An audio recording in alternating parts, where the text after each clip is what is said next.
Okay, so I don't usually show videos of things that I think are already out there a lot, or if I just kind of do them similarly. But everyone, I want to show the north-south choke, and obviously Marcelo Garcia, I think, is the man when it comes to that. But he's got some, he's shown that his technique on YouTube, and a lot of people have seen it, and it's still a difficult choke to have figured out. And even I just saw Stephen Kesting's video the other day, and the person showing that, I think, offered some different descriptions of what he's trying to do. I really liked some of the ideas in that. It was kind of pushing the same ideas that I have, but I think I have some different descriptions and ways of thinking about it. And I think that sometimes, even though you're showing the same principles, just having some different analogies and different descriptions might help you out a bit. So with the north-south choke, I often like to get into it in a way that the person has no chance of blocking your chin when you're trying to go into it. So I go into it a lot either directly off of the pass, where, if I can't get this knee to the inside and start to dominate here, he's got inside position. He's got inside position here, I might collapse his bicep. I've got his hips a little bit controlled, and I'll fit my armpit onto his neck here and start into it.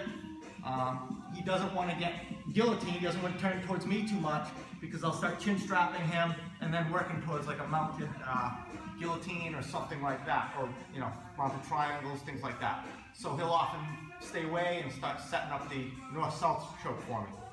The other one is also off of like knee on belly type stuff, or just trying to get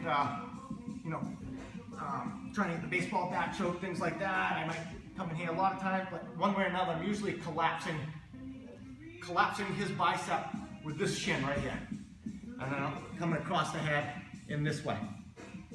So you have a chance to mount a triangle, things like that. But he's aware of that, and a lot of times that leaves the north-south choke open.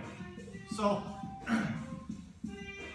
the nice thing about starting out with the north-south choke like this is that I'm almost in a technical stand-up position here, and I want to think of using sort of the back of my lat muscle back here on his chin. Right? So when I'm getting the grip here, I'm in a technical stand-up position.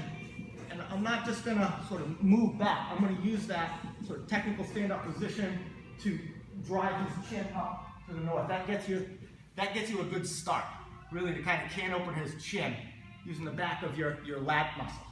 I've got control of his bicep here. As I'm starting to go into it, I control his wrist, so there's no chance of him getting defending underneath my chin. So control his wrist, working my technical stand-up, driving back this way, going back here. You can see how this sort of also has my hip turned in a similar direction to Stephen Kesting's video. So that principle, I really do like having my hip turned this way, so you can be driving your rib muscles into his jaw on this side. But now, besides just pushing on this side, a really important concept, I think, is to make sure my elbow is tight against this side of his head. I want to be pinching my rib and my elbow together here, holding his head clamped on each side. And I realized that as I was coming north here, once you come out, I like to make sure that my hip and leg are just a slight bit past 12 o'clock, to make sure I've gotten at least 12 o'clock. I'm not trying to crank his head all the way over and circle around. I just want to make sure I get to 12 o'clock. And then you want to start moving towards your toes. Now, the problem is, I think subconsciously, people are gripping with two hands like this, like a guillotine style grip. And as they move back towards the toes, once both hands are occupied with that grip, you're going to be basing on your elbows. A lot of people base on their elbows to start moving this way, and look what it's doing to this elbow. It's going to open that elbow up. So I started having more success with doing the north-south choke one-handed, and I was trying to figure out why that was.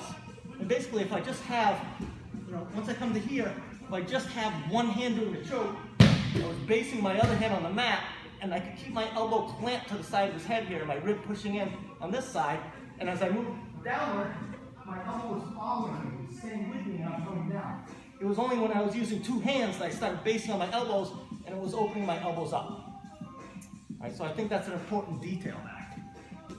So again, when I'm on knee on belly, something like that, I come in this way, all right, over here, I control his knee a little bit if his leg's up, so I can control his hips.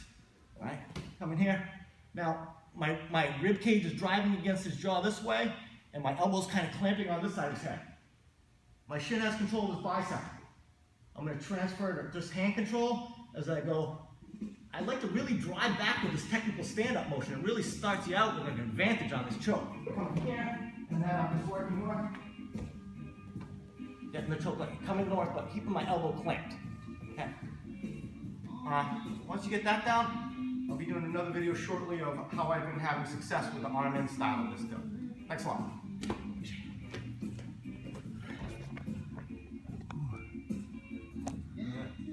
I think that worked fine.